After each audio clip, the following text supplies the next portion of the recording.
Les erreurs à éviter à l'interview de la développerie. Les erreurs à éviter à l'interview de la développerie. Eh bien, c'est de ça que nous allons parler dans le cadre de cette vidéo. Mais je vous en prie, suivez la vidéo jusqu'à la fin parce que à la fin de la vidéo, j'ai un secret d'interview, un secret. Il y a quelque chose qui se passe aussi à l'interview que beaucoup de gens ne savent pas. C'est un secret. Je vais vous parler de ça à la fin de la vidéo. Vous voyez, c'est à la fin de la vidéo que je vais dire ça. Donc, suivez la vidéo jusqu'à la fin. Eh bien, permettez-moi de présenter la chaîne à tous ceux qui sont nouveaux. Eh bien, ici, c'est la chaîne Henri aux USA. Ici, on parle de la développerie, on parle de la vie ici aux États-Unis, on parle des procédures légaux pour immigrer aux États-Unis. On fait des vidéos de motivation et divers.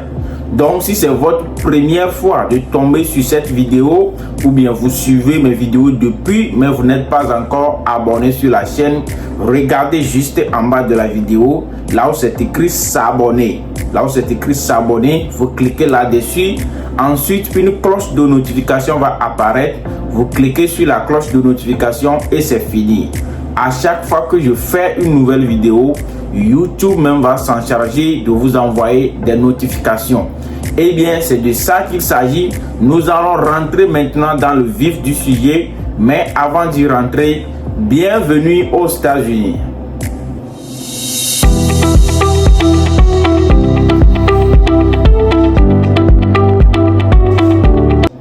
Les erreurs à éviter à l'interview de la développerie. Eh bien, c'est parti. La première chose à éviter à l'interview de la développerie, c'est éviter d'être en retard le jour de votre interview. Ça, c'est la première des choses. La première chose, c'est éviter d'être en retard le jour de votre interview.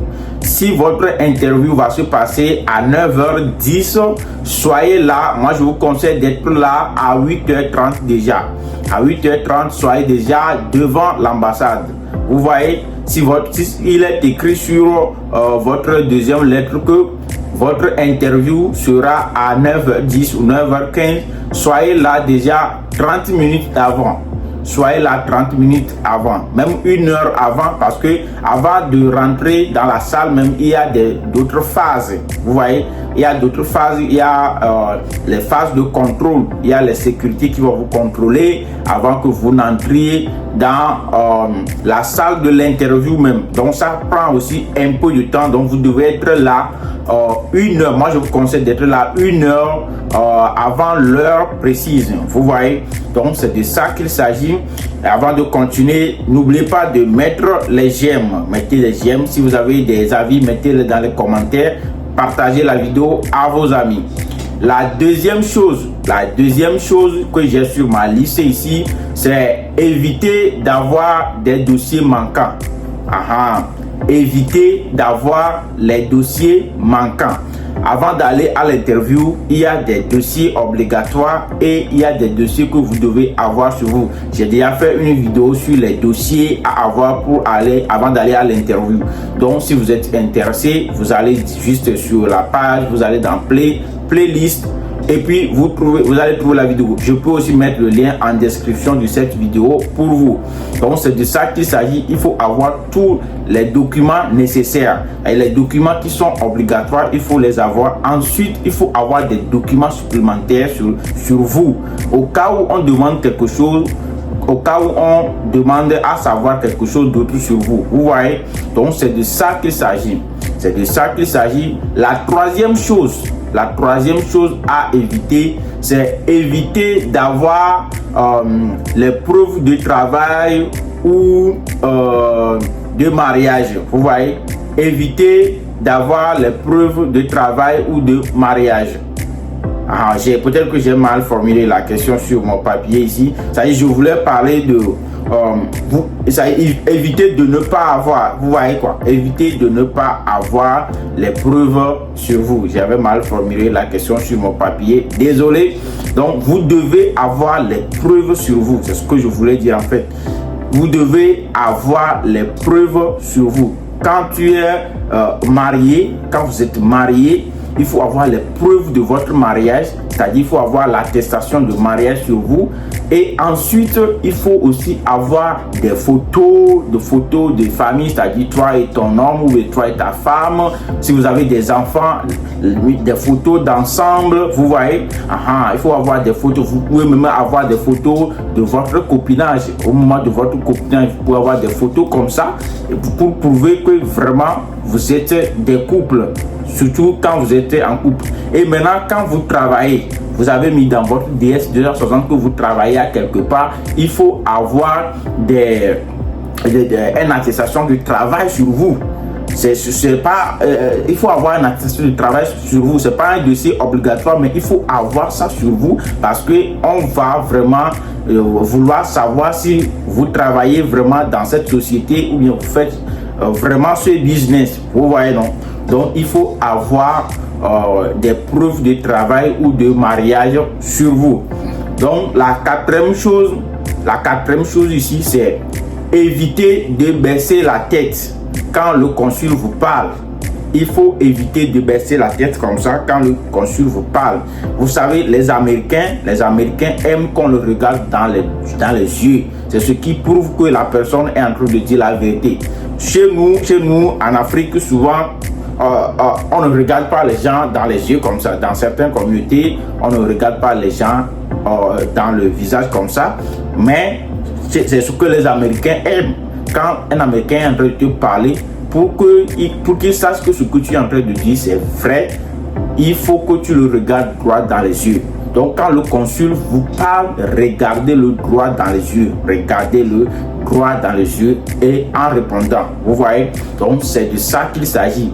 N'oubliez pas de mettre les j'aime. Mets-moi un j'aime, mets un avis en commentaire, même si tu n'as rien à dire. Il faut juste écrire salut Henri. Ça me fera plaisir. Ok. La cinquième chose que je vous conseille ici d'éviter, c'est éviter le contournement des questions.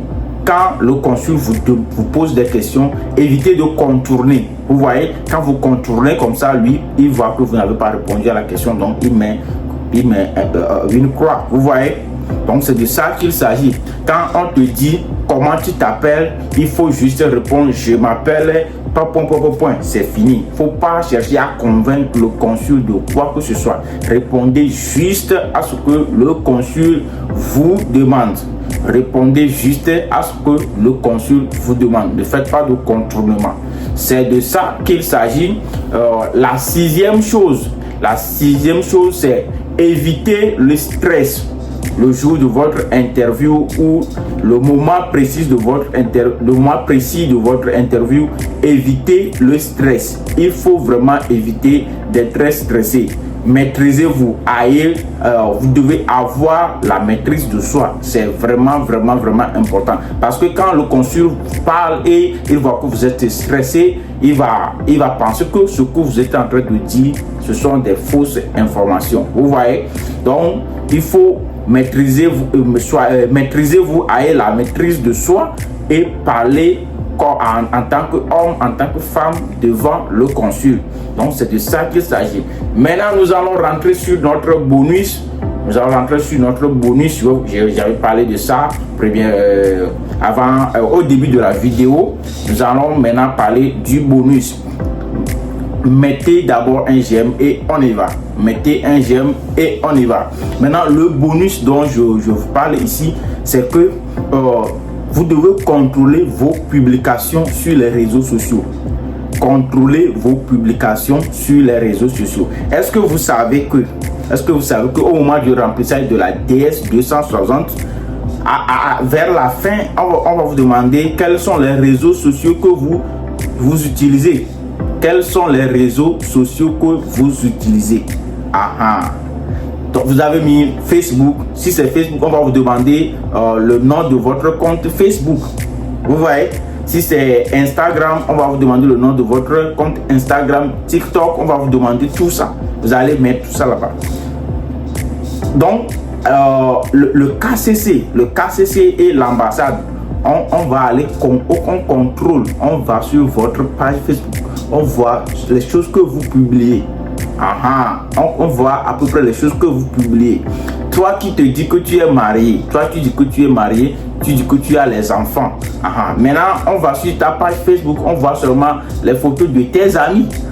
Tu n'as pas publié les photos de ton mari, tu n'as même pas les photos de tes enfants dans tes publications. On voit ton compte daté plus de 5 ans maintenant, mais il n'y a aucune photo de ton mari que tu as publié, aucune photo de tes enfants que tu as publié, aucune photo d'ensemble. Vous voyez? Donc on vérifie ça, on vérifie tout ça.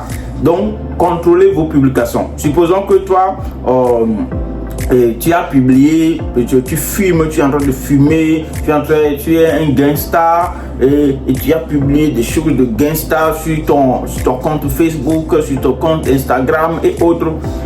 Arrivé là-bas, on voit tout ça. Vous voyez, on voit tout ça.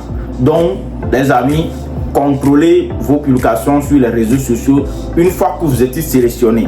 Contrôlez vos publications avant d'aller à l'interview. Si vous pouvez poster la photo de vos enfants et autres, quelque chose comme ça, pour que ça serve de preuve. Même ceux qui, pour le couple même, vous pouvez même changer votre statut WhatsApp le jour de votre interview. Mettez, si tu es femme, tu peux mettre la photo de ton mari sur ton profil WhatsApp. Parce qu'arrivé là-bas, on peut toutefois demander quelque chose comme preuve. Tu montres que c'est mon mari, vous voyez, c'est sa photo que j'ai mis sur mon profil. Vous voyez, ce sont des choses clés comme ça qu'on vérifie. Donc les amis, abonnez-vous si vous n'êtes pas abonné. Abonnez-vous, mettez beaucoup de j'aime, partagez la vidéo à vos amis et on se voit encore dans une nouvelle vidéo sur la chaîne Henri aux USA. Bye bye.